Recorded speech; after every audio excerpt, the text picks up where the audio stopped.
আসসালামু আলাইকুম, welcome back my channel. সবাইকে পবিত্র মাহে রমজানের শুভেচ্ছা।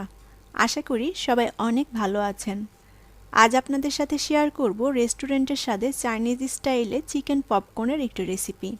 ছোট বড় সবারই ভীষণ পছন্দের একটি স্ন্যাক্স। কিভাবে ঘরে বসেই খুব সহজে এই চিকেন পপকর্ন তৈরি করে নেওয়া যায় সেটাই আপনাদের সাথে শেয়ার করব।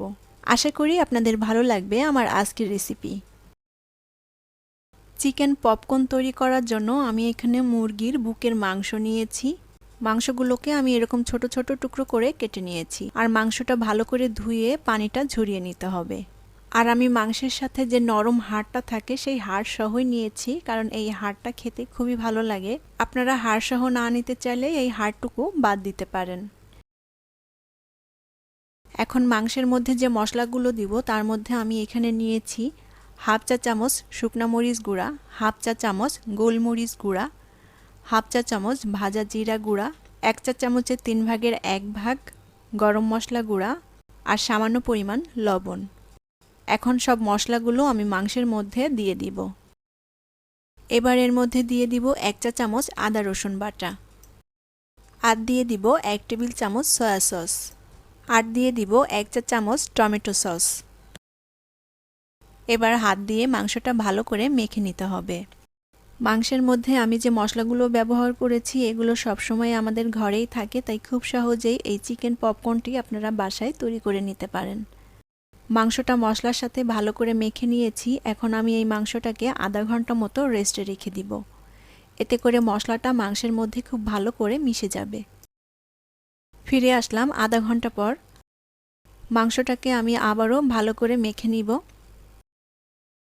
আমি বাটিতে একটা ডিম ভেঙে নিয়েছি। এখন ডিমটাকে আমি ফেটিয়ে নিব।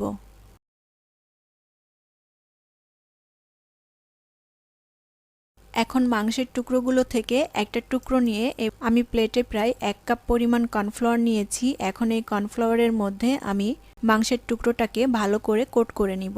কর্নফ্লাওয়ারের পরিবর্তে ময়দা বা চালের গুঁড়া দিয়েও এই মাংসটাকে কোট করে নেওয়া যাবে।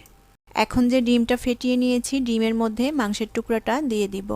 একটা কাঁটা চামচ দিয়ে মাংসের টুকরোটা ভালো করে উল্টে পাল্টে দিয়ে ডিমের মিশ্রণে ভিজিয়ে নিতে হবে। এখন আমি একটা প্লেটে 4 পিস পাউরুটি এরকম কুচি কুচি করে নিয়েছি। এই পাউরুটির মধ্যে চিকেনটা কোট করে নিব। আমি পাউরুটিটা একটু বড় বড় দানা মতো করে রেখেছি। এতে করে চিকেন পপকর্নটা দেখতে অনেক সুন্দর হবে আর অনেক ক্রিস্পিও হবে। পাউরুটিটা যদি এইভাবে না দিতে চান তাহলে সরাসরি ব্রেড ক্রাম্ব ব্যবহার করতে পারেন। এখন মাংসের টুকরাটা পাউরুটির মধ্যে ভালো করে কোট করে নিতে হবে। আর এই যে পাউরুটির বড় বড় দানাগুলো মাংসের গায়ে যেভাবে লেগে আছে, এইভাবে যদি এই পপকর্নগুলো ফ্রাই করা যায় তাহলে এই পপকর্নটা দেখতে অনেক সুন্দর হবে আর অনেক ক্রিস্পি হবে। আমি একইভাবে সব মাংসের টুকরোগুলোকে কোট করে নিব। যারা এখনও আমার চ্যানেলটি সাবস্ক্রাইব করেননি তারা অবশ্যই আমার চ্যানেলটি সাবস্ক্রাইব করে নেবেন এবং পাশে থাকা বেল বাটনটি প্রেস করে দিবেন। আর যারা সাবস্ক্রাইব করেছেন তাদেরকে অসংখ্য ধন্যবাদ এবং অনেক অনেক ভালোবাসা। আমি সব মাংসের টুকরোগুলোকে কোট করে নিয়েছি। এখন এগুলোকে ভেজে নিব। প্যানে তেল দিয়ে তেলটাকে ভালো করে গরম করে নিয়ে আমি চুলার আঁচটাকে লো করে দিয়েছি। এখন একটা একটা করে চিকেনের টুকরোগুলো আমি তেলের মধ্যে দিয়ে দিব।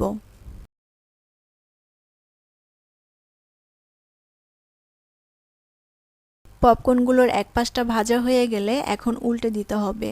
আর দুপাশটাই সুন্দর একটা গোল্ডেন ব্রাউন কালার করে ভেজে নিতে হবে। চিকেন পপকর্নগুলো ভাজা হয়ে গিয়েছে।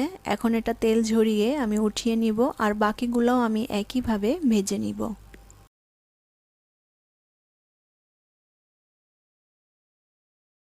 গরম গরম এই চিকেন পপকর্নগুলো টমেটো সস বা চিলি সসের সাথে পরিবেশন করতে পারেন। ছোট বড় সবাই ভীষণ পছন্দ করবে। ঘরেই যদি এভাবে খুব সহজেই চিকেন পপকর্ন তৈরি করা যায় তাহলে বাইরে রেস্টুরেন্টে গিয়ে আর খেতে হবে না। ঘরে বসেই রেস্টুরেন্টের স্বাদ নিতে পারবেন। আশা করি আমার আজকের রেসিপি আপনাদের ভালো লেগেছে। আর ভালো লাগলে অবশ্যই একটা লাইক দিয়ে ভিডিওটি শেয়ার করবেন আর কমেন্ট করে জানাবেন আপনাদের কেমন লাগলো আমার আজকের রেসিপি। আর বরাবরের মতোই আমার চ্যানেলটি সাবস্ক্রাইব করার জন্য বিশেষভাবে অনুরোধ রইল।